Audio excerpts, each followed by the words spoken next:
Филмче ли правиш?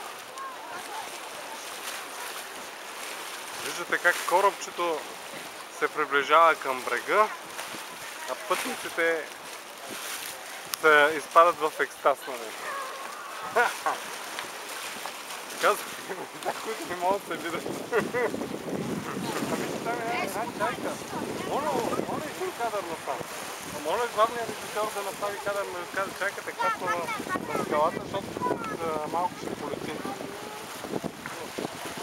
Кое става въпрос? Режисьоре, ето къде се намира чайката. Уно моменто, това е забележително с Созопол. Чайки не случайно къде са тия чайки? Ето долу. Ето, видя ли? Киритис. Колко са амици? Ето е чайката, добре. Основна забележителност на Созопол. Те се знаят, когато някак ги снима, се кацат. После съм размали. Да. Това е стария град. Айде, усмихнете се като за пред камерата. Да се срещнем ли? Еми, срещете се, де. Чакай да извадим малко. Малко съм рушил. Извинявайте, драги зрители. Каква грозотия, тук не бръсват някакъв ми се мотор кадъра. Извинявайте, драги зрители. Я да се махне той от тук от кадъра. Много съм набрежен. Да. Така. Тук морски русалки. Стана ли също с тук?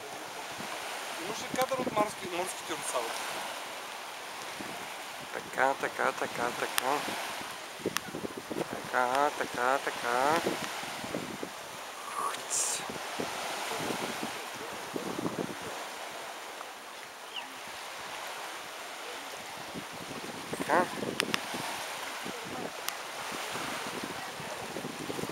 Ето ти изглед от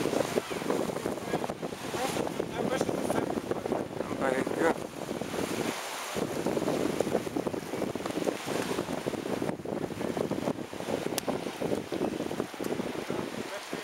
От старинния град. Тя е местно забележка.